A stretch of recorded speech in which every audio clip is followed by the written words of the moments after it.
Hello and welcome to the 2022 Vintage Kenilworth Disc Golf Tournament located in Pottstown, PA. This tournament is sponsored by BS Upshot Tournaments and Shop. I am Dave Oster and we are back in the booth for the 2022 tournament season. I'm here with Rick Hansen. Rick, how are you doing? I'm doing great. It's good to be back, Dave. I'm looking forward to a full season. On our card today, we have Adam McCarter came out and shot the hot round 1, 12 down. Brandon Whitaker is 2 shots back. Kevin McAndrew shot an 8 under. And Ryan Shreck rounds out our card at 7 down. Looking forward to some tight woods golf here. Absolutely, and we'll jump right into it with hole 1. It's a par 3, 200-foot shot. A couple trees to miss in the fairway. Once you get up to the green, it opens up a bit. Basket's to the left of the fairway, and pretty easy birdie to get started. Let's see how these players tackle it. All right. Adam looks like he's going to try and hit that right side. Hyzer right back over, and hits an early tree. Yeah, these 2 trees kind of play like a double mandatory just as the line that you want to hit. Obviously, you don't have to, but that's what I think these players are aiming for. Brandon has that nice ultimate style throw, comes out into the open. Should have a putt. Looks like everybody's taking a real short run up for this little 200-footer. Oh, Kevin taking a little sneaky door. Yeah, the rough gets a little bit tight on the right side if you get too far in, but I think he should be right on the edge. Ryan in a little bit of trouble on the left-hand side. That approach looked like it hit a tree, right? Yeah, fell down. He's actually in rougher stuff than he was before he threw that second shot. Great shot. Looks to be some, oh wow, yeah, really. Looks to be some first hole jitters out of our card here a little bit. Sort of back and forth all over a shorty. Yeah, I think maybe these guys haven't been on camera too often. They were joking with me as we started. They were a little bit nervous, but I think you're right that the jitters just have to pass. Oh, good putt. Nice putt out of Brandon running it down. That's a good hot start. Nope. Adam just short for par there. All right. Ryan taps in his par. Well, I like the bag out of Kevin. I like that stack bag. Yeah, unique bag. You don't see too many people with those types of bags. One goal down. Doesn't look like you have to fight much to get him out of there, too. No, nice and easy. And we'll move on to hole 2, par 3, 270 feet, a little bit longer, a little bit of a tighter left to right turn and uphill. There's a pretty clear line, just a couple of trees to miss, and again, the green is pretty favorable for players once you get up there. Looks like a solid turnover or forehand line here. Brandon going way up. Oh, it comes up a little short. He actually overturns a little bit. Looks like this is one of those holes that gets tougher in the springtime. Oh yeah, looks like a lot of brush on either side that you can kind of manage now, but it's going to be very difficult as stuff starts to grow in. All right. Oh, Tommy? Looks like it. Okay. I mean, there is a ton of airspace up there. Oh, Tombstone got knocked down a little bit, it looked like. Yeah, there was a lot of airspace, but he hit the one tree he had to miss. All right, Brian, the only forehand on the group. This hole's begging me for a forehand. Oh yeah. Okay, there we go. Circle's edge putt. Another tombstone. Yeah, looks like the ground was really soft out there. Yeah, a little muddy, a little surprising because when we were there hadn't been much rain. I think a lot of the course is just on a hill where there's some water coming down. Oh. Brandon gets a lot of spin coming out of that quick flick putt. Oh, nice. Very well drained. Great putt by Adam. Gets the stroke back he lost on hole 1. That's right. Nice. There we go. Ryan picks up the birdie. That looked closer than Circle's edge, in fact. Yeah, I think that first camera shot kind of tricked our perspective a little bit. I thought it was further as well. All right. Kevin did not look pleased with that par there. No, so I think a theme that we'll see is that these holes are all very gettable. So the players are expecting to birdie. So when they don't, they're going to be a little bit more disappointed than they would on a regular size course that they're hoping just to get a birdie. But we'll move on to hole 3, par 3, 200 feet. As I was saying, pretty short holes, and downhills playing even shorter. The little bit right to left through the gap of trees is the main obstacle they're going to try to avoid, and slow it down on the slope. Yeah. So it looks like we're probably going to see a lot of putters in here. He took the early gap, but he's got a look. 20 feet or so?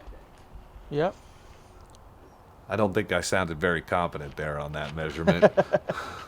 Real early out of Ryan.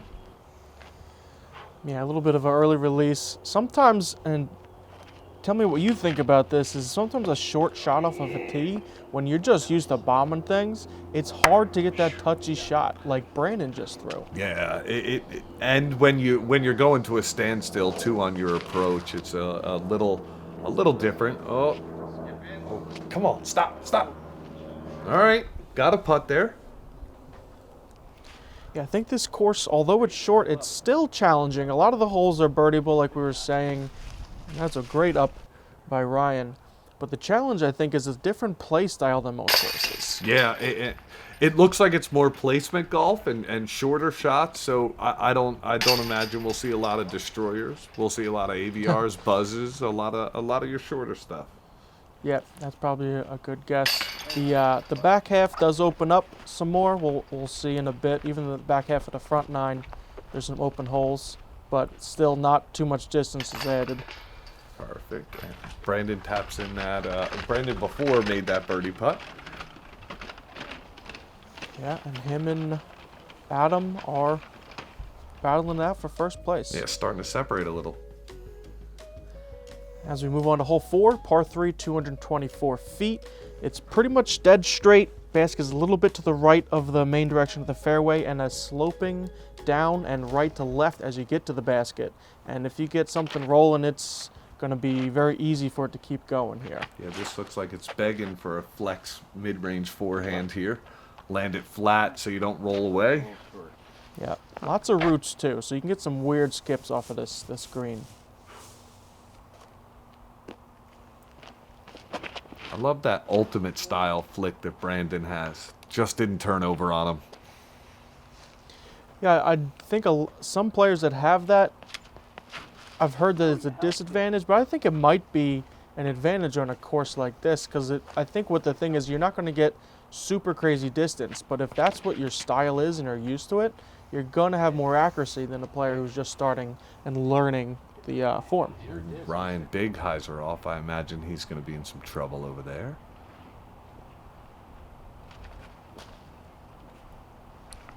Oh, nice up. And the root play there can actually help you throw something into the ground. Yeah, use it to slow your disc down. Okay. I do enjoy seeing all the local disc golf love on the back of the players today.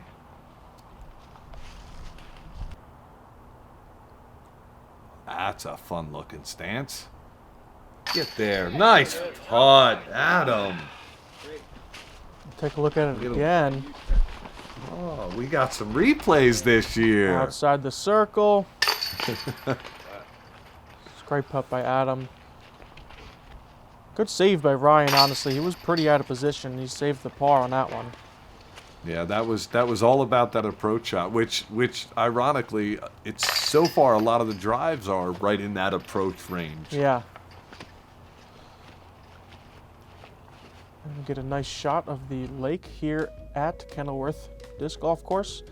And we're going right along at a hole 5, par 3, 210 feet. Again, it's kind of the same shape fairway, but more extreme. Going straight with a bend to the right at the end and a right to left down slope by the basket, and a lot of roots.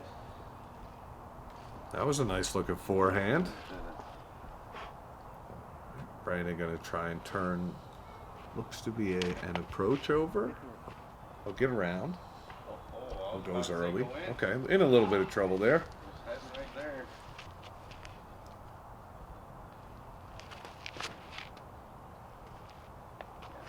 Forehand out of Kevin. Is there a gap between those two trees just to the left of that basket there? Yeah, there's a few trees right around there, and you gotta find the gap. Yes, there is one right between those two trees that we're looking at right now. That was a good roll out of Ryan's forehand.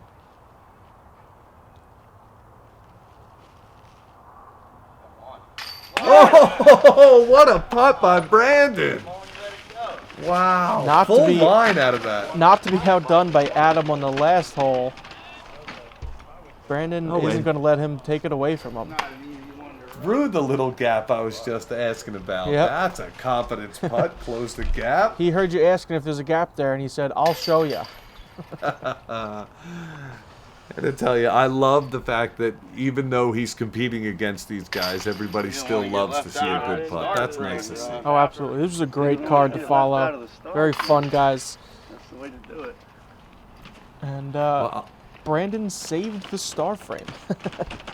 very nice. So we'll move on to hole 6, par 3, 265, slightly uphill and a right to left slope. There's a set of bushes right in the middle of the fairway that the players are going to try to probably go around or over, it looks like, for Adam, or a little gap to the right side that they might try. That looks to be a thumber. Oh, it's up. It doesn't look like you want to go deep here, as Adam goes a little deep, but doesn't hit too much trouble. Brandon taking the hole, I imagine, as the designer intended. All right. This works for a nice turnover for a righty backhand. Forehand can definitely work as well, but you got to kind of swing it wide to get it crashing into that hill. Now, while you were out there, any of these courses that are, any of the houses that are littering the course, did you happen to see if any were for sale? 'Cause living this close to a disc golf course, sign me up. It was pretty surprising how close it was, but it was very clearly marked where you can go and where you can't, and nothing would ever going to interfere. These guys are out here to putt today. Look at that out of Kevin.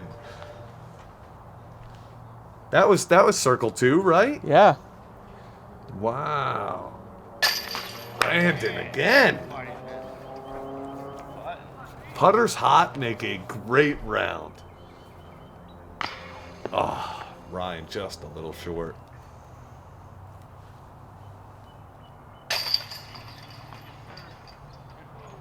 Adam takes the birdie. Yeah, on a short course like this, you know, if you're not getting it close, you got to stay with the leader by making your putts count. So these guys are doing it. Yeah, and Ryan doesn't seem that far off. No, he's really not. Just a couple inches here and there. But we're moving on to hole 7, par 3. It says 180 feet. It plays more like 150 if it's even that far in real space. Very downhill. It's really just a putter hyzer shot around this corner of trees that we're looking at. And the real challenge is just to get your disc to slow down in time. Oh, gave it a scare, and it did stop right on that downslope. Keeping it a little lower, maybe a little skip. Slides up. Oh, beautiful. That worked Nice out shot perfect. by Brandon. Yeah, and in these downhill shots, I like to keep it a little lower. You get a little less chance of roll away, but with the leaves, you could skip really far too. So it's risk reward. Right. I think these guys are trying to skip short and have it go all the way up. Swings it out. Oh, too wide out of Ryan. I'll be honest, the first time I played this course, that was pretty much my exact shot. And that was my second shot. Yeah, that I imagine in like April or May. Oh. Ryan scares the basket. That area landing in April or May has to be jail. Oh, absolutely. Like I said, this course definitely has its challenges, even if it's not the distance.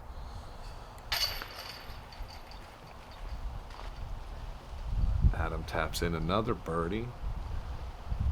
I feel like Adam has been quietly just birding a lot of these outside of that one big putt. Oh, Brandon just a little too aggressive. Yeah, I think you're right about Adam. He's had that one putt. Besides that, he's been pretty close. He did bogey the first hole, like we're talking about, maybe a little bit of nerves in play there. But you're right. He's just quietly gaining his lead. Yeah. And we will move on to hole 8, par 3, 285 feet. We're definitely out into the open now. One kind of set of trees these players are trying to go around. And the hill starts to increase in elevation right as you get to the basket. So a little bit of a rollaway chance if you land on an edge up there. Looks like Adam's probably going with what looks to be a fairway driver here. Right into the hill, maybe a skip. Perfect. Really nice. And I think that's exactly what you're trying to do. A little bit more air and it's going to start fading out to the left too soon. No. Early release here out of Kevin. Oh, and that roll, that's going to be tough.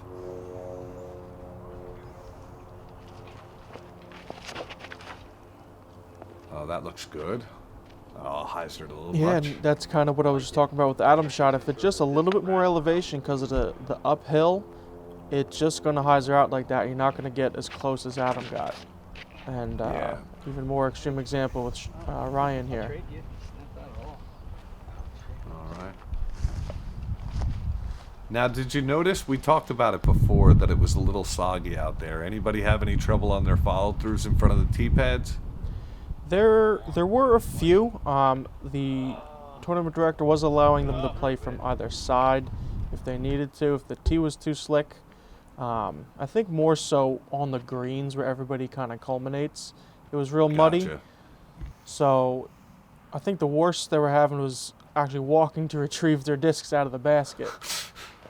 Gotcha. Yeah, I always tend to, pull back on those shots where I run the risk of sliding after my follow through on those tee shots. It's good to see nobody's scared of it at this point. Yeah, the pads were pretty good. Okay. I think the players did a good job trying to knock the mud off their feet before they went on, courtesy for everybody else. Like an ice skating rink. But it was definitely a little wet out there. I think, late winter, early spring, that's going to be what you find a lot of courses. Looks like Brandon and Ryan tapped out their pars, Kevin took the bogey, and Adam increases his lead with the lone birdie on the card. That's right. And we'll move on to the last hole on the front nine and the longest hole in the course, par 3, 395 feet. It seems far, but it's pretty far downhill. It's a left to right. You got to get out the main gap and then around to the right. I believe today they had a tailwind that was giving these players a little bit of trouble getting over there. Not gonna. Hit something. So it looks like you got to keep it out further left for a while, but Brandon's throwing this color combination disc, at least it looks like, on a couple holes. Yeah. Hyzer in a little early here. Okay, good kick off the tree though. That was a great kick out. Yeah, so the basket we're seeing in these shots isn't actually the one that they're going for. It's through the trees to the right. So it's even further right that these players are trying to get to. Come on. 0 for 3. And what I was hearing while we were filming this card was that the wind changed between the first round and this round from a headwind to a tailwind. Headwind obviously helping these backhands turn over, and now the tailwind is doing the exact opposite, which is why we see all 4 of these players not able to get far enough right where they can be, somewhat close to the green. Gotcha. Yeah, from the camera angle, I didn't even see this basket on the right tucked in over there, but okay. Right. Shocked nobody decided to go forehand on this. We've seen a couple players with decent forehands. Yeah, I was a little bit surprised too. I think maybe they were looking from the first round where they had some success, or maybe it's just a little bit more distance. They don't have the power for the forehand. I'm not sure. But look at what Adam has left. Oh, he did have a little bit of a window. And One sometimes little those branch. help players. Oh, nice par save. Yeah. Really nice. Definitely a good par save. He had one little branch that caught him up. Otherwise, he might have been a lot closer than that. Maybe even had a chance of running the basket. Everybody else here looks like they should tap out their pars here. Put a cap on round 1. Or, sorry, front 9. Front not 9. Round 1. And it's round 2 anyway. That's all right. So our card rounds out with 4 pars in the last hole. And they're moving over to hole 10, and we're moving over to our back 9 video. If you haven't done so already, please subscribe to our channel, like this video.